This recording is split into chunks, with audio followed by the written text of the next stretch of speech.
Creepypasta time. Halloween is my favorite holiday. I adore creepy and unnerving things in my games, but funny enough, I tend to dislike horror games. Jump scares are cheap. AAA horror games have been really tropey, and realism can take away from the abstract nature of fear.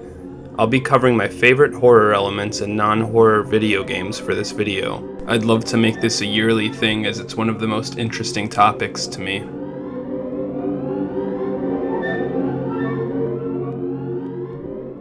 Media oftentimes can try to convey one theme, but sometimes actually scar people for life. This is seen in things like TV programming that hasn't aged very well, or animatronics meant to please children, or even seeing something that almost looks human. Sometimes those creepy elements can be intentional too, like the spirit of the harvest moon, Encourage the Cowardly Dog, or anything past the first 5 minutes of Don't Hug Me, I'm Scared. I was always easily frightened as a kid. My first game was Super Metroid. I never played much further than the Ridley intro sequence because I found the common enemy Geemer too creepy. Look at how he crawl. I didn't finish that game until I was in middle school out of fear. Growing up with the early ages of the internet really added fuel to the fire too, with things like rumors and photoshopped images. This made games like Grand Theft Auto 3 and Majora's Mask more creepy than they actually were because of rumors like Bigfoot can appear in GTA, or you will straight up just die if you even touch the Majora's Mask cart.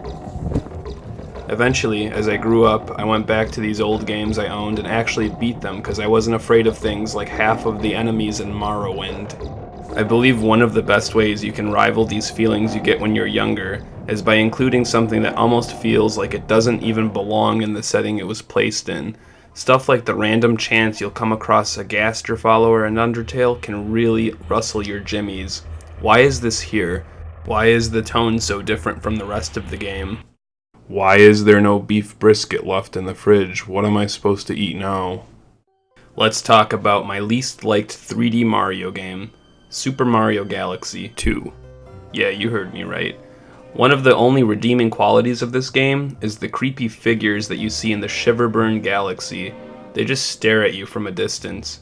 The file names of these phantoms also contain the words Hell and Valley, two words that are both considered places.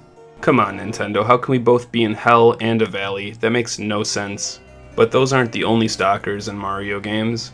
If you stick around in the end of a haunted house level in Super Mario 3D Land, you'll come across some ghostly figures as well. Things like this can add a little spice to an otherwise cheery themed game. It's subtle enough to not creep everyone out, but present for anyone who actively wants to seek it out. Speaking of creepy things in Nintendo games, how about like most of the Kirby antagonists? Zero sticks out to me as the creepiest.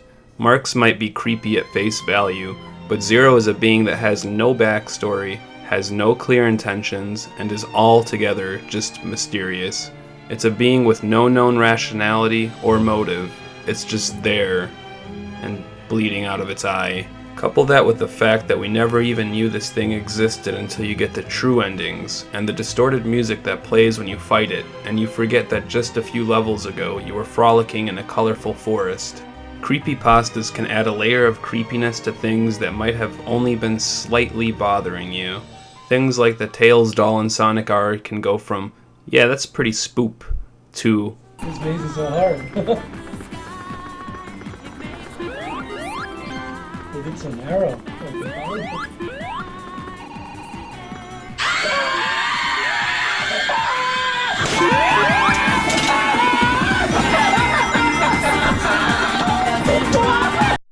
Creepypasta can give you the effect that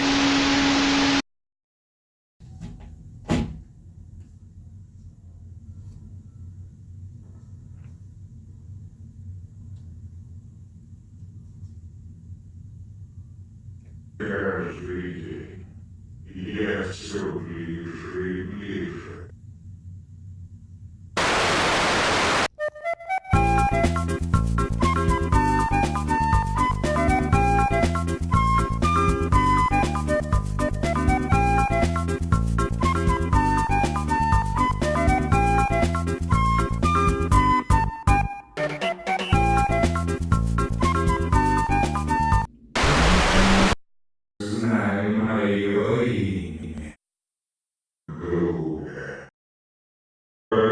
appreciate.